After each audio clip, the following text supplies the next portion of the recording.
Merci, monsieur le professeur. Mesdames, messieurs, je voudrais vous dire très sincèrement combien je suis heureux et même flatté de pouvoir célébrer avec vous le 40e anniversaire de la Société japonaise de dialectique du français en abordant un thème qui m'est cher, aussi bien en tant que président de la Commission de la culture, de l'éducation et de la communication du Sénat, que comme secrétaire général de l'Assemblée parlementaire de la francophonie. Et vous me permettrez d'y ajouter une fonction à laquelle j'ai été également très attaché, parce que vous la citez souvent. C'est celle de président de la Commission de la culture et de l'éducation de l'Assemblée parlementaire du Conseil de l'Europe, un endroit où on a réfléchi sur la politique des langues, sur la connaissance mutuelle des cultures et des langues, en particulier en Europe, mais ceci est vrai aussi dans d'autres, pour les rapports avec les autres continents, et où on a défini justement ce cadre commun de l'enseignement des langues auquel vous faites souvent référence. Voilà pourquoi je me permets de rappeler que j'ai eu aussi une expérience de 15 ans à l'Assemblée parlementaire du Conseil de l'Europe, dont 3 en tant que président de cette commission, où j'avais également fait prendre des positions par le Conseil de l'Europe sur ce problème. Je veux parler de la politique linguistique de la France et de la promotion du plurilinguisme et du pluriculturalisme dans le monde. Je ferai quelques références, même si je ne suis pas le plus formé à cela, en commençant par évoquer, au début de ces éléments de linguistique générale, l'éminent linguiste fonctionnaliste André Martinet, qui rappelle que les institutions n'étant point des données premières, mais des produits de la vie en société, elles ne sont pas immuables, elles sont susceptibles de changer sous la pression de besoins divers et sous l'influence d'autres communautés. Il n'en va pas autrement pour ces différentes modalités du langage que sont les langues. Les langues sont des institutions sociales qui servent à la fois d'instruments de communication, de moyens d'expression de la vie culturelle au sens le plus large des groupes humains et en particulier des peuples. Système infiniment varié de signes et de conventions, elles sont reçues, transformées et transmises par chaque génération. Leur évolution, plus ou moins rapide au cours de leur histoire, répond à des dynamiques internes et à des impulsions externes. Devant un parterre de linguistes aussi distingués, je ne me risquerai pas à décrire les facteurs et les logiques de transformation interne des langues et par exemple de leur phonologie. Je me concentrerai sur les facteurs que j'appellerai par commodité externes et plus précisément sur les politiques linguistiques. J'entends par là l'ensemble des interventions du pouvoir politique, quels que soient leurs objectifs et leurs modalités, sur des langues parlées sur le territoire de l'État qu'ils dirigent, en prenant en compte les langues nationales, officielles, régionales et étrangères. Je m'appuierai sur l'examen du cas français, celui que je connais évidemment le mieux et qui m'intéresse au premier chef.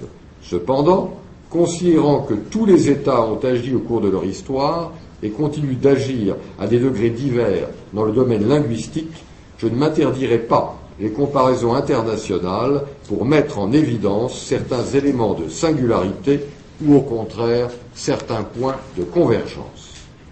La légitimité et l'utilité linguistique sont attestées depuis fort longtemps. Il convient en effet de noter que la Constitution et le bon fonctionnement d'un État nécessitent bien souvent le choix d'une langue de l'administration et de la justice qui soit partagée par la plus large partie possible de la population. Le pouvoir politique se borne alors à reconnaître un statut particulier à une langue préexistante qu'il ne cherche pas à modifier. Les exemples en sont nombreux dès l'Antiquité. L'Empire byzantin a longtemps maintenu la fiction de poursuivre l'œuvre de l'Empire romain en gardant le latin comme idiome officiel. C'est seulement au 7e siècle que l'empereur Héraclius le remplace par le grec parlé par la majorité de la population afin de rapprocher le pouvoir du peuple et faciliter l'acceptation des réformes et entreprendre de nouvelles expéditions. L'élévation de parler au rang de langues officielles est un geste symbolique très fort qui peut marquer l'affirmation de l'indépendance de la nation, le souci d'une réconciliation civile ou encore l'espoir d'une coopération internationale. Alors évidemment, je ne vais pas me priver de me reporter à l'exemple anglais. Édouard III d'Angleterre, en pleine guerre de 100 ans, cherche à exalter le sentiment national en lançant le mouvement de remplacement du français, déjà, par l'anglais en tant que langue du Parlement et des cours de justice. Plus près de nous, en 1950, l'Inde a choisi, parmi la multitude des langues qu'elle abrite, 2 langues fédérales officielles, l'anglais et le hindi. Ce choix éminemment politique marque une double volonté de poursuivre l'unification de l'espace indien engagé par l'ancien colonisateur et de célébrer l'indépendance retrouvée grâce au mouvement nationaliste. L'adoption du français comme langue officielle dans de nombreux pays d'Afrique de l'Ouest à l'indépendance visait également à s'appuyer sur les structures administratives existantes, à dépasser les clivages ethniques et à ouvrir le champ d'une coopération régionale au service du développement. Les politiques linguistiques peuvent déborder le choix d'une langue officielle pour agir directement sur l'écriture ou sur le lexique et pour influer sur les usages sociaux. Cela passe par exemple par la fondation d'académies, de commissions chargées de veiller plus ou moins souplement à l'intégrité d'une langue. L'Académie française, fondée en 1635, a contribué à fixer la norme du français classique en s'appuyant sur les usages en vigueur dans les hôtels et les salons parisiens. Mais l'objectif est parfois plus large et plus ambitieux. Je pense par exemple à la Turquie de Mustafa Kemal, où la modernisation du pays se traduisit par un bouleversement de la langue turque elle-même, l'adoption de l'alphabet latin et la refonte du vocabulaire sur des racines autochtones. En Asie de l'Est, le cas coréen est aussi intéressant, puisque l'alphabet Hangul, substitué au caractère chinois, est créé par la volonté directe du roi Sejong au XVe siècle. Dans le meilleur des cas, l'intervention politique vise à l'élaboration d'une norme, d'un standard, à partir de plusieurs dialectes ou variantes, dans le but de diffuser l'alphabétisation, de démocratiser l'éducation, de contribuer au développement économique et humain du pays. Ces transformations bénéfiques peuvent aussi être douloureuses, puisqu'elles sont parfois accompagnées d'une volonté de rompre brutalement avec le passé et de délégitimer les élites traditionnelles. Dans le pire des cas, George Orwell nous l'a bien sûr rappelé dans son roman 1984, cette action aboutit à la constitution de novlangues artificielles imposées par la terreur pour justifier tout simplement une oppression. Enfin, les États interviennent au travers de leur politique éducative pour régler les modalités d'apprentissage de langues nationales, régionales ou étrangères. Dans les démocraties contemporaines, il s'agit de concilier 3 objectifs principaux. Assurer la maîtrise de la langue commune, héritage partagé entre les citoyens, respecter et faire vivre les identités locales, et enfin, faire l'expérience enrichissante de la diversité culturelle du monde. Permettez-moi, après cette description générale des principaux objectifs et leviers des politiques linguistiques, de retracer à grands traits l'histoire de la politique linguistique française. Je préciserai ensuite le cadre juridique actuel tel que l'a défini la Constitution de la Ve République dans sa version révisée en juillet 2008. En France, la France offre l'exemple d'un État dont l'unité, longtemps incertaine, s'est construite par la langue. 3 dates essentielles me semblent devoir servir de jalon, mais vous le savez, 1539, 1794, 1992. L'ordonnance de Villers-Cotterêts, éditée par le roi François Ier en août 1539, fait du français la langue de la vie administrative et de la justice du royaume, prenant ainsi la place non seulement du latin, mais pour certains actes de différentes langues parlées dans les provinces. Cette décision politique tendait manifestement à l'unification du royaume et à l'affirmation d'un pouvoir central fort et jetait les premières bases de l'harmonisation des droits locaux. À cette époque, le français est surtout la langue de la cour, la langue de Paris. Elle est dotée d'un prestige littéraire dès le Moyen-Âge et développe progressivement une prose vernaculaire dans tous les genres, y compris techniques, comme le montre l'œuvre de l'économiste et physicien Nicolas Orem dès le XIVe siècle. Elle est en voie de standardisation sans que l'État ait encore entrepris d'agir en la matière. C'est d'ailleurs à Londres, paradoxalement, en 1530, que paraît la première grammaire du français sous la plume d'un Anglais, merci à eux, John Palsgrave. Sous la Révolution française, le mouvement de diffusion de la langue française reprend vigoureusement, au détriment des langues régionales. Celles-ci sont considérées comme une menace pour l'unité de la nation et comme des instruments facilitant la propagande religieuse et royaliste dans les campagnes. L'abbé Grégoire remet en 1794 un rapport au nom évocateur sur la nécessité et les moyens d'anéantir le patois et d'universaliser l'usage de la langue française. Un décret sanctionne de destitution et d'emprisonnement tout agent public dressant dans l'exercice de ses fonctions un acte quelconque, jugement, contrat, procès-verbal ou autre, dans une langue autre que le français. Ces excès du Comité de salut public sont rapidement contenus, heureusement. Demeure l'œuvre de Joseph Lacanal, qui prévoit l'ouverture sur tout le territoire de milliers d'écoles primaires où l'enseignement devra se faire en langue française, l'idiome local ne pouvant être employé que comme un moyen auxiliaire. Au-delà de la volonté de simplification et d'efficacité administrative sur l'ensemble du territoire, l'enjeu est fondamentalement politique et symbolique. La langue unique de la vie publique devient définitivement le français, élevé au rang d'emblème du peuple français indivisible dont tous les citoyens sont égaux en droit. Les républicains du XIXe et du XXe siècle perpétueront cette conception de la langue française, associée désormais aux Lumières, à la modernité, aux principes fondateurs du régime lui-même, égalité devant la loi de tous les citoyens, sans distinction, indivisibilité de la République, unicité du peuple français. Il faut pourtant attendre le 25 juin 1992 pour que le français, en tant que norme linguistique, se voit reconnaître une place au sommet de l'ordre juridique. L'article 2 de la Constitution de la Ve République prévoit depuis cette date que la langue de la République est le français. Il a fallu attendre 1992. Le contexte international a pesé sur cette décision.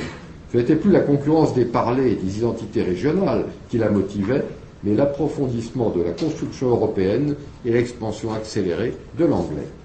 Il fallait en effet se ressaisir et signifier à nos partenaires que nous ne laisserions pas affaiblir la pluralité linguistique au sein de l'Union européenne au profit d'un unilinguisme anglophone.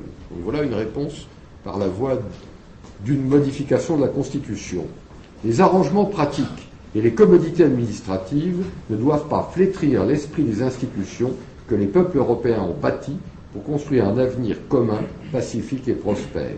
Comment imaginer d'ailleurs que les citoyens puissent adhérer à ce projet et y participer activement s'ils ne sont pas en mesure de se l'approprier dans la langue de leur pays? Comment respecter l'idéal de transparence démocratique si les processus de décision et le droit européen demeurent incompréhensibles aux citoyens? Ce combat pour le respect de la diversité linguistique dans le fonctionnement des institutions européennes, je faisais allusion à mon long passage au Conseil de l'Europe qui lui regroupe les 47 pays européens, pas seulement les 24 de l'Union européenne, mais l'ensemble des pays européens, y compris la Russie et les pays slaves. Ce combat pour le respect de la diversité linguistique dans le fonctionnement des institutions européennes est toujours d'actualité et sur ce combat, le Sénat français demeure mobilisé. La dernière révision de la Constitution, promulguée le 23 juillet 2008, a achevé de préciser le cadre juridique général réglant la politique linguistique. Au terme de débats parlementaires riches et passionnés, deux innovations majeures ont fait leur entrée dans notre loi fondamentale. D'une part, la promotion de la francophonie, à laquelle est fixé le but de développer la solidarité et la coopération entre les États et les peuples ayant le français en partage. C'est maintenant inscrit à l'article 87 de la Constitution. Je suis d'autant plus heureux de cette décision que j'ai été l'auteur de l'amendement qui l'a fait inscrire, et c'était ma troisième tentative, ce qui montre qu'il y a eu des débats nombreux. J'avais auparavant déjà essayé et échoué, car ça n'était peut-être pas le meilleur moment à l'occasion d'une révision de la Constitution. J'y agissais en commun avec un grand sénateur français, Maurice Schumann, qui fut membre de l'Académie française et un proche collaborateur du général de Gaulle. Finalement, ceci s'est fait à l'occasion de la dernière révision. J'ai porté cette proposition avec plusieurs de mes collègues sénateurs au cours du débat constitutionnel et ça avait été proposé à l'unanimité, cette fois-ci, par le Sénat. D'autre part, la reconnaissance des langues régionales comme partie intégrante du patrimoine de la France. Ça aussi, c'est important. J'ai indiqué que le français avait été porté par les hommes de la Révolution contre les langues régionales. Je crois qu'on ne peut pas, sauf à être d'une parfaite hypocrisie, revendiquer le pluralisme linguistique quand il s'agit de la place du français dans le monde et ne pas prendre en considération comme expression régionale de partie de la population française les langues régionales qui avaient souvent une grande histoire, qu'il s'agisse du breton, qu'il s'agisse du basque, qu'il s'agisse de l'alsacien, qu'il s'agisse des languedoc. Nous avions toute une histoire qui concernait une part importante du peuple français à travers également ces langues régionales, sans oublier les langues régionales du Nord, comme le picard de ma région, qui n'existe plus que par des textes du Moyen-Âge, mais qui est tout de même tout à fait intéressant. La France peut s'enorgueillir de détenir le patrimoine linguistique le plus riche d'Europe, grâce à la diversité des presque 80 langues pratiquées dans nos régions, et notamment outre-mer. Je voudrais dire aussi, pour être honnête, que l'essentiel de ces 80 langues nous est apporté par les langues des îles, des Antilles, et aussi par la Guyane, qui a dans ce domaine une diversité de langues amérindiennes assez extraordinaire. Monsieur Norse, délégué général à la langue française et aux langues de France, c'est son titre maintenant, et il est significatif, pourra vous en parler puisqu'il est là, qu'il sera là, pourra vous en parler beaucoup mieux que moi. Je ne peux les citer toutes, mais je mentionnais à l'instant le basque, le breton, le picard, l'occitan, le corse, ne pas l'oublier, ainsi que le tahitien, le marquisien, les diverses écoles, les langues kanak et amérindiennes. Elles sont pour de nombreux citoyens français des vecteurs essentiels d'expression de leurs pensées et de leurs aspirations les plus intimes. Elles sont le reflet de cultures locales qui ont pu par le passé être exagérément opposées à la civilisation française, mais qui en réalité ne lui sont pas nécessairement antagonistes et peuvent bien souvent la vitaliser harmonieusement.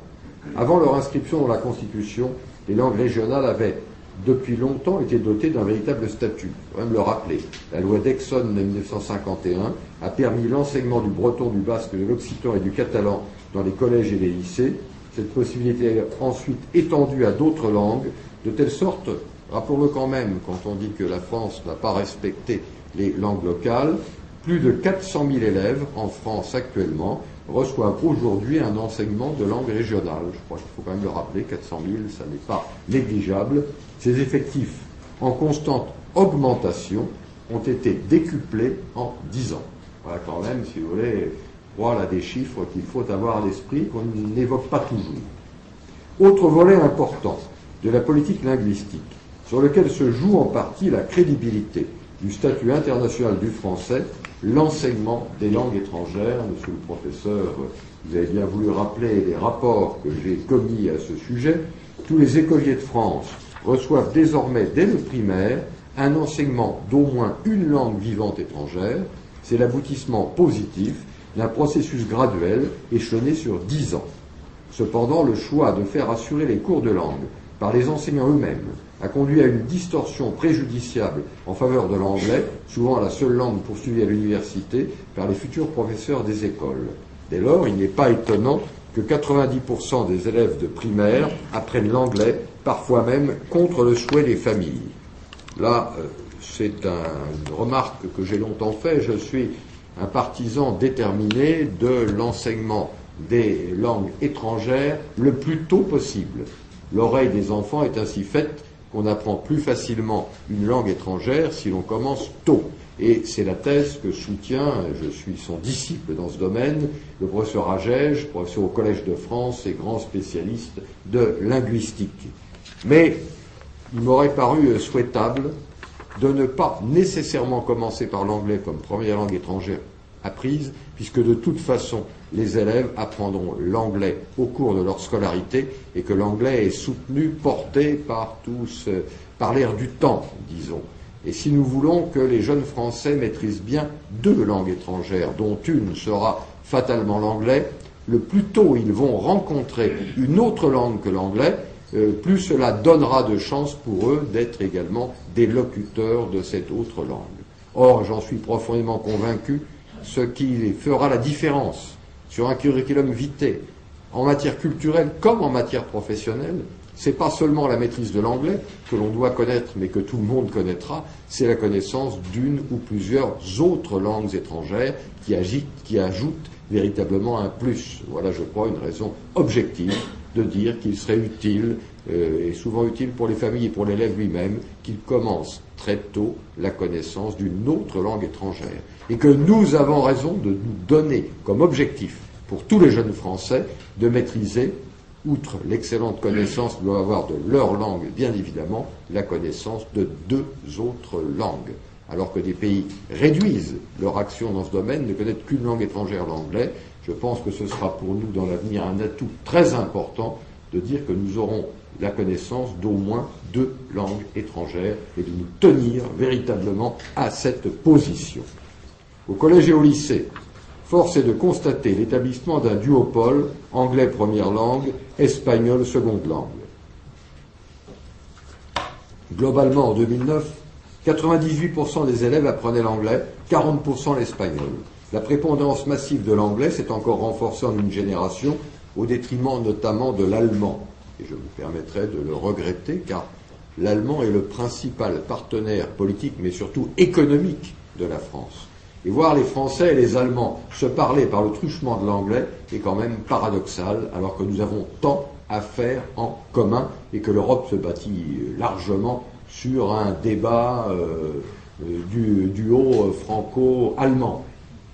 La position de l'espagnol est à peine moins forte. 70% des élèves ayant un enseignement de seconde langue l'étudient, contre 15% pour l'allemand, 8% pour l'anglais, 6% pour l'italien. Les autres langues stagnent à des niveaux encore plus bas et ne concernent au mieux que quelques dizaines de milliers d'élèves. Ainsi, malgré la tradition orientaliste française et la présence de fortes communautés immigrées, le poids économique des pays arabes et les liens historiques qui les unissent à la France, l'enseignement de l'arabe stagne à 0,1% de l'effectif total. D'ailleurs, même au sein des langues rares, l'arabe occupe une position secondaire, nettement derrière le portugais, le russe et le chinois. Alors je crois que nous devons sur ce point rééquilibrer les choses.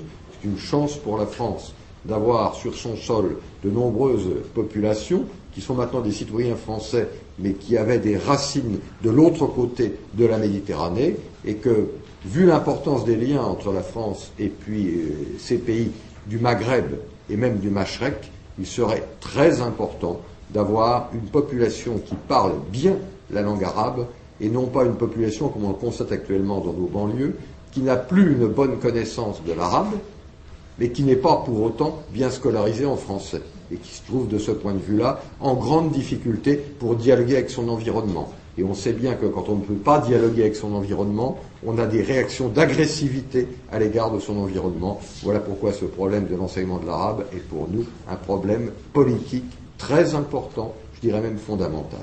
Mais il y a aussi à ne pas penser ou ne pas raisonner qu'en termes d'environnement immédiat ou d'environnement européen. Et j'ai insisté aussi dans mes 2 rapports au Sénat sur l'enseignement des langues étrangères, sur l'importance d'avoir un volet de Français qui apprennent davantage les langues orientales, et je pense au japonais et je pense au chinois. Je crois qu'il y a pas assez de Français qui apprennent le japonais, alors que l'importance des rapports entre le Japon et la France justifierait que nous ayons un nombre plus important de jeunes Français qui maîtrisent bien la connaissance du japonais.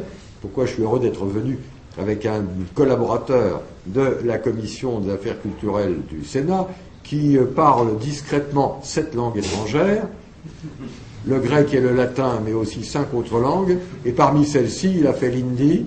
Il est en train d'apprendre le japonais, qu'il commence déjà à parler. Donc voilà, je crois, le bon exemple. Il nous faut souhaiter avoir en France des hommes et des femmes qui parlent également les langues orientales pour favoriser le contact de point plein pied avec des marchés sans doute, mais d'abord des cultures. Le risque n'est donc pas, on le voit, d'un désintérêt généralisé des Français pour les langues étrangères. On est de ce point de vue-là plus ouvert que nos amis anglais qui viennent de supprimer pratiquement l'obligation d'apprendre une langue étrangère, ce qui n'est pas une ouverture, me semble-t-il, mais la restriction aux seules langues anglaises et espagnoles a comme corollaire la marginalisation de toutes les autres. Cette restriction des choix linguistiques, appuyée sur des calculs à court terme, des calculs de ministère des Finances, me paraît très préjudiciable. L'apprentissage des grandes langues de la planète donne l'accès non seulement à des cultures fécondes et originales, mais encore à des marchés et des opportunités d'emploi dans des pays en forte croissance. De plus, la maîtrise des langues de nos partenaires les plus proches, allemands bien sûr, mais aussi portugais, polonais, néerlandais, scandinaves, est essentielle pour forger un creuset européen commun. Enfin, il serait illusoire d'espérer faire rayonner la culture et la langue française dans le monde sans favoriser en France l'épanouissement d'autres langues et d'autres cultures. Un discours non hypocrite est un discours dans le domaine culturel fondé sur la réciprocité et donc l'égalité. Je crois qu'il faut l'affirmer fortement. C'est donc bien le défi de la diversification de l'enseignement des langues qu'il nous faut relever. La France pourrait encore donner aujourd'hui l'image d'un pays partisan du multilinguisme et du pluriculturalisme au niveau international, mais conservant une certaine méfiance à l'égard des langues régionales. Je le disais, une certaine indifférence aux langues étrangères. Elle serait en somme, pour paraphraser du Bellay, trop exclusivement attachée à la seule défense et illustration de la langue française. Je crois qu'il convient de nuancer et de rectifier cette présentation. Le français occupe légitimement une place prééminente, fruit d'une volonté politique maintenue constante au milieu des vicissitudes de l'histoire, quels que soient les régimes. Cependant, ce trait ancien s'est progressivement tempéré, si bien que le monolinguisme affiché me paraît aujourd'hui masquer, d'une part, la reconnaissance croissante de la diversité culturelle au sein de la nation, d'autre part, les débats qui traversent notre société sur l'avenir du français comme langue internationale et le cap à tenir dans les remous de la mondialisation. Ce que j'appellerais volontiers une situation de plurilinguisme toléré n'est pas sans ambivalence. Il est certainement positif lorsqu'il vise à régler pacifiquement les vieilles querelles linguistiques et à embrasser tout l'espace francophone dans sa richesse. Il est plus inquiétant de remarquer combien il nourrit l'indifférence, voire justifie le remplacement insidieux du français par l'anglais dans les milieux économiques et le monde scientifique. La loi sur la langue française, la loi Toubon de 1994, que je connais bien pour en avoir été le rapporteur au Sénat, avait justement pour but de protéger les droits des salariés et des consommateurs à recevoir en français toutes les informations et les documents nécessaires à l'exercice de leur métier ou à leur vie quotidienne. Il paraît aujourd'hui plus que jamais essentiel de préserver en France le droit pour chaque citoyen de s'exprimer, de s'informer, de travailler et de créer dans la langue commune le français. Malheureusement, ce droit est de plus en plus remis en cause dans les grandes entreprises, même lorsque leur siège est à Paris, dans le monde de la recherche scientifique et désormais dans l'enseignement supérieur. Discrètement, les universités, les grandes écoles se positionnent dans la compétition internationale, non sans arrière-pensée financière, en proposant des cursus exclusivement en anglais. Je parlais aussi des entreprises. En voilà un exemple récent. Air France. Qu'est-ce qu'il y a de plus emblématique de la France qu'Air France? Air France voulait imposer à ses salariés de travailler sur des descriptifs uniquement en anglais. Il fallut qu'un syndicat d'Air France aille devant la justice pour faire condamner Air France et dire qu'Air France doit impérativement fournir à ses salariés la traduction en anglais, en français, des choses qu'elle leur demande de faire. Bon, ça paraît un petit peu étonnant, mais il y a un vrai débat. Et Air France a suggéré à des parlementaires français, à l'occasion d'un texte sur la modernisation du régime juridique, d'inscrire cette possibilité pour elle dans le domaine des transports de ne pas fournir de traduction en français. Il a fallu que nous soyons sur ce point extrêmement vigilants pour que ce débat ne soit pas ainsi biaisé ou faussé ou inadapté. On voit bien qu'on est là devant un débat actuellement en France. Je voudrais en venir maintenant à ce problème des universités et grandes écoles. Le prétexte avancé par certaines élites françaises mérite un examen attentif. Il s'agirait d'intégrer le mainstream, de s'abandonner au courant dominant de la mondialisation. Il y a un livre qui vient d'ailleurs écrit par un ancien agent culturel français à New York, un conseiller culturel français à New York, qui s'appelle Mainstream, et qui plaide cette position dans l'espoir obscur d'influencer la culture américaine de l'intérieur. Ceci revient à accepter délibérément le renforcement de la position déjà hypercentrale de l'anglais au sein du marché des langues, pour reprendre l'analyse critique du linguiste Louis-Jean Calvet, avec qui j'ai souvent dialogué. Si ce n'est celle de l'anglais en voie de fragmentation, en tout cas celle d'un sous-idiome, comme le fameux globish déterritorialisé, qui nierait l'intérêt et même la nécessité de maîtriser l'anglais dans le monde contemporain. C'est un constat banal dont on veut fallacieusement conclure à la nécessité d'adopter définitivement l'anglais comme langue internationale unique. Je passe sur les constructions idéologiques extravagantes faisant de l'anglais une langue prédestinée par sa nature même à réunir les peuples maudits de l'antique Babel. Je ne vois pas de raison sérieuse de le faire à partir de la seule culture anglo-saxonne, qui n'est pas le creuset des progrès futurs de l'humanité ou l'interface idéale du dialogue entre les cultures. L'usage d'une langue, moi j'ai toujours ça à l'esprit, est toujours le produit de rapports de force, comme aimait à le rappeler Boutros Ghali, l'ancien secrétaire général des Nations Unies. Accepter l'emploi uniforme de l'anglais comme langue des affaires, c'est admettre progressivement les normes et les raisonnements juridiques de la tradition anglo-saxonne. Il me semble pourtant plus profitable de maintenir vivante l'interaction entre la common law et le droit romano-germanique, dont le code civil japonais de 1896 est lui-même un bel exemple. Approuver l'utilisation du seul anglais comme langue de publication scientifique, c'est se résigner à renforcer l'attraction des instituts de recherche américains. Se résoudre à l'affaiblissement du français, y compris en France même, serait donc une faute qui nous cantonnerait dans un statut politique et économique périphérique. À quoi sert l'exaltation de la francophonie et du multilatéralisme si l'on se prive, à pas feutrer et sans l'avouer, des moyens d'atteindre ces beaux objectifs? Je me souviens encore de l'avertissement du président Georges Pompidou. Si nous reculons sur le français, nous serons emportés. J'aime oublier cette formule. Je voudrais prendre un exemple récent, il est de cette semaine.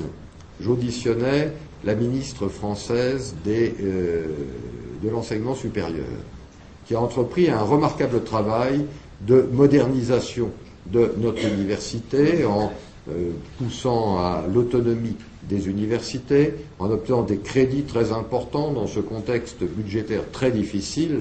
Le gouvernement français fait un gros effort pour l'enseignement supérieur actuellement, incontestablement. Mais j'ai dû lui demander de préciser sa position, car devant l'exposé qu'elle vient de nous faire, et Dieu sait que je soutiens énergiquement sa position de modernisation de notre enseignement supérieur et d'accroissement des crédits, elle a eu une formule qui m'a alarmé. Elle a parlé de l'introduction de filières anglophones dans l'enseignement supérieur.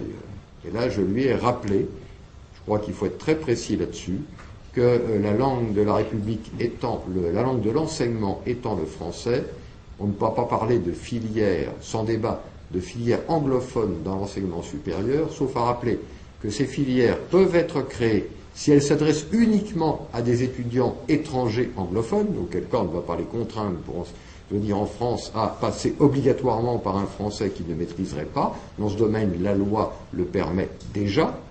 Que l'enseignement supérieur français réclame de tous ses étudiants une bonne connaissance de l'anglais me paraît aller de soi, même si je souhaite qu'il y ait à côté de la connaissance de l'anglais la connaissance d'au moins une autre langue étrangère, que certains cours soient faits en anglais si c'est une des façons d'améliorer la connaissance de l'anglais pour les étudiants. Pourquoi pas? Par contre, créer une filière intégralement anglophone pour les étudiants français ou francophones serait à ce moment-là, à mon avis, une faute et une faute grave. Madame la ministre, après cette remarque, a tenu à préciser les choses et à dire qu'en effet, elle s'était mal exprimée, qu'il ne fallait pas entendre par filière anglophone une filière où l'intégralité des cours destinés à des Français ou francophones serait fait en anglais, mais simplement une filière où l'on veille à ce que les étudiants aient aussi une bonne maîtrise de l'anglais, y compris à ce que certains cours soient dispensés en anglais comme moyen d'apprentissage de l'anglais scientifique ou technique. Ceci peut s'accepter. Par contre, une filière, on est d'accord qu'en France, l'université diffuserait des cours intégralement en langue anglaise et uniquement en langue anglaise serait, je crois, une grave faute, et une grave faute, y compris à l'égard de la francophonie tout entière. Pourquoi les Africains ont-ils fait le choix de la langue française?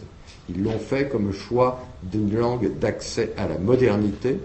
Pourquoi, à ce moment-là, irait-il passer par le français si l'anglais est une autre porte d'accès à la modernité et qu'ils peuvent éviter de passer par le français? Alors je crois qu'on a, au sommet de Montreux, où je me trouvais il y a 10 jours, on a beaucoup exalté le développement rapide actuellement du français en Afrique.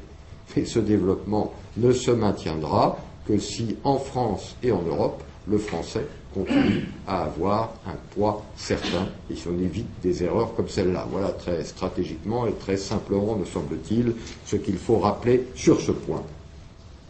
Ce qui vaut pour le français touche aussi pour les langues majeures du système international.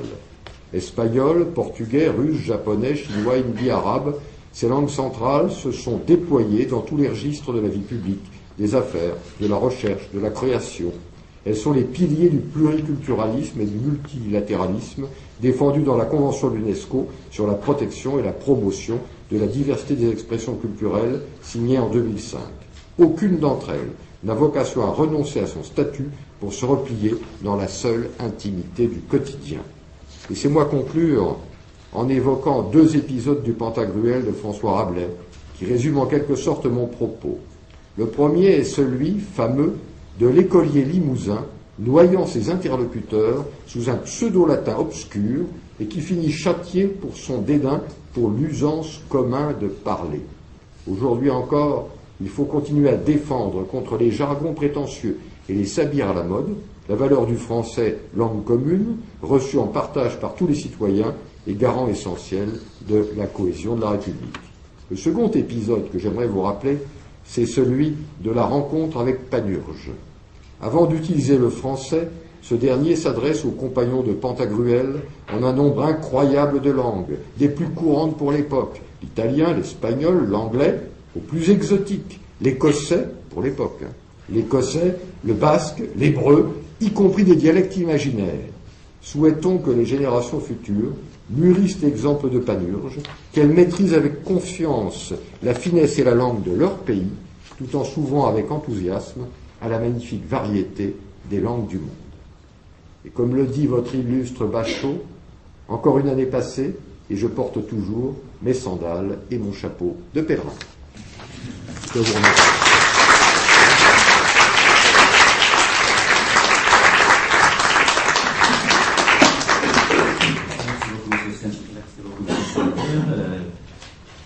Sur la politique linguistique de l'époque du monolingue jusqu'à nos jours, le plan plurilingue. Et maintenant, là, je laisse la parole à celle qui va avoir une question. Excusez-moi, je ne suis pas le débat. Donc, la parole est à vous. Donc, si vous avez des questions. Madame. Merci, monsieur le sénateur.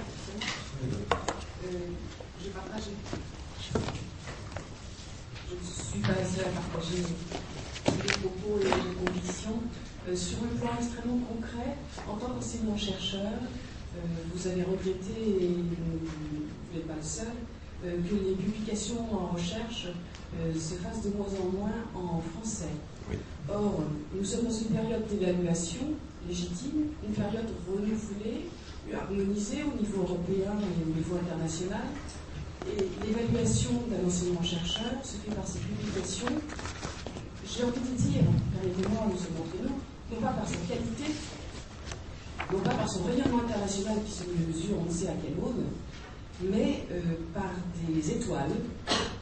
Et lorsque l'on se trouve à un conseil scientifique avec des informaticiens et des mathématiciens qui publient à 7 un article international de quelques pages qui est très pointu dans une revue en anglais, publié en anglais, on peut comprendre qu'il y a un décalage avec les sciences humaines et sociales. Donc, Un petit exemple, lorsque l'on veut comparer la langue des affaires en français et en anglais, on doit traduire cet article en anglais. C'est très difficile, puisque les nuances et différences sont difficilement traduisibles, même par un traducteur de langue maternelle et professionnelle. Donc comment faire devant cette contrainte, ce double paradoxe, publier en anglais, ou comme disait un collègue, être présent en anglais ou mourir en français? Il est en maladie. Première remarque, madame, surtout ne pas mourir. D'abord vivre. Bon, ce problème, moi je ne comprenais pas bien. Il m'est arrivé, je vous disais que j'avais été le rapporteur de la loi Toubon sur la langue française au Sénat en 1994, période passionnante. Un rapporteur, ça entend d'abord toute une série de personnes qui sont capables d'éclairer le débat. Alors, je reçois la secrétaire perpétuelle de l'Académie française qui m'explique que l'Académie est à fond derrière cette loi, cette langue, ce texte, etc. Ça me paraissait naturel. Je reçois après le secrétaire perpétuel de l'Académie des sciences. Avec une grande naïveté, je m'attendais au même langage, au même discours. Pas du tout, le secrétaire perpétuel arrive en disant votre loi c'est épouvantable, vous allez tuer la recherche scientifique française, l'anglais, notre latin, c'est le latin du XXIe siècle, ce que vous faites là est épouvantable. J'étais absolument affolé et étonné, si vous voulez, par ce comportement. Il y a des choses que je n'avais pas bien comprises. Le fait effectivement que pour être repris et pour être considéré au sein de la communauté scientifique, il faut être publié, et publié en anglais, parce qu'il y a un index qui va examiner, dire quelles sont les reprises, quelles sont les avancées, et que cet index qui s'appelle l'index Garfield, il est d'origine états-unienne, Garfield est à Chicago, et qu'il ne s'intéresse guère qu'aux publications en anglais. Donc là, on a un problème extrêmement difficile. Est-ce qu'on peut fabriquer un index francophone? On y a songé, mais je crois que c'est quasiment impossible.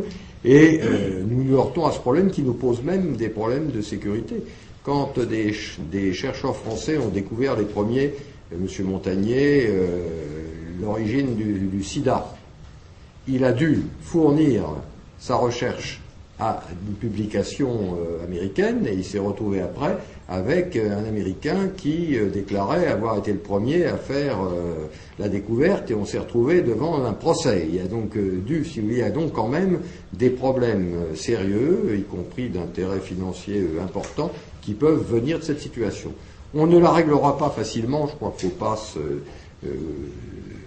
se le cacher, mais en tout cas un soutien à la traduction, une aide à la traduction me paraît tout à fait importante. Et le fait que l'on maintienne des publications scientifiques de bon niveau en langue française me paraît également important, parce qu'on a vu avec douleur des publications illustres en France passer de l'anglais, du français à l'anglais. Et moi, ce que je dis souvent à mes amis en France, qui s'indignent parfois parce qu'on a vu un mot anglais s'installer dans la langue française, nous pouvons manger du beefsteak, on l'a intégré à notre culture. Nous pouvons aimer le football et nous pouvons voir un joueur tirer dans un corner, ça ne pose aucun problème grave. La structure de la langue n'est pas atteinte par la présence de mots d'origine anglaise dans la langue. Bon, ça reste encore raisonnable et le français a toujours créé. Et, bon, c'est pas ça le problème. Ce qui m'inquiète le plus pour le français international, c'est sa propension à abandonner des pans entiers des fonctions de la langue si le français n'est plus la langue de l'économie, si le français n'est plus la langue de la finance, si le français n'est plus la langue de la science. Pourquoi resterait-il une langue de diffusion internationale? Il sera en train de se replier à ce moment-là sur la langue de l'intimité, la langue de la famille, et il y arrivera ce qui est arrivé à d'autres langues parfaitement respectables et parfaitement intéressantes. Le suédois ou le néerlandais ne sont pas des langues négligeables, mais elles ont cessé d'avoir toute présence à l'international, elles se sont repliées sur la sphère de l'intime, et à ce moment-là, elles ne prétendent pas se situer dans ces langues centrales, si vous voulez. J'ai fait allusion à ce que dit le linguiste Calvet, la langue hypercentrale, l'américain et puis les langues centrales autour, eh bien, le français, s'il ne fait pas attention sur ce point, perdrait la raison de revendiquer le rôle d'être une de ces langues centrales. Donc, une politique de la traduction, veiller à ce que dans les congrès scientifiques, le français continue à être utilisé, même en France. Tout de même caractéristique, au moment où j'allais partir, je reçois un courriel qui est une déclaration de l'Académie des inscriptions et belles-lettres en France, qui me disait qu'ils viennent d'adopter, le 22 octobre, c'est donc tout à fait récent, une déclaration pour rappeler qu'il faut veiller à ce que le français continue à être utilisé dans les congrès scientifiques en France. Bon, je pense que ça marque, si vous voulez, une préoccupation, en même temps une détermination à ne pas laisser les choses déraper, et après tout, le nouveau secrétaire perpétuel, me semble-t-il, je crois que c'est l'Académie des inscriptions et belles-lettres, à moins que ce soit celle des sciences politiques, c'est M. Darcos qui vient de prendre la direction de l'Institut français. Donc je pense qu'il y veillera d'assez près, mais voilà un point sur lequel nous devons être intransigeants, avoir une politique de la traduction et veiller à ce que l'on puisse aider, à ce que les chercheurs et les scientifiques puissent continuer à s'exprimer aussi en français, ce qui ne veut pas dire que tout pourra passer par le français. Je crois qu'il faut être réaliste aussi. L'anglais est devenu, ou un certain anglais d'ailleurs très très restreint, Basic English, mais est devenu une langue d'expression presque incontournable dans ce domaine. La dernière question. Je suis trop bavard. Bien, monsieur le sénateur, je tiens à vous remercier pour votre intervention vraiment passionnante. Le thème de francophonie a été introduit au cours de notre histoire de notre société par Alain Decaux de l'Académie française, premier secrétaire d'État de la francophonie, qui est venu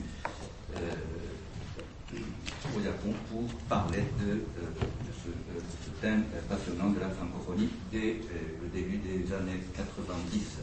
Mais suivi d'autres linguistes que vous avez cités pour parler de la francophonie et du plurilinguisme, Claude Agege, Louis-Jean Calvet et Bernard Sekilini. Bien sûr, bien sûr. Donc, par rapport à tous ces orateurs conférenciers, votre conférence a été vraiment convaincante, passionnante et passionnée, très savante, mais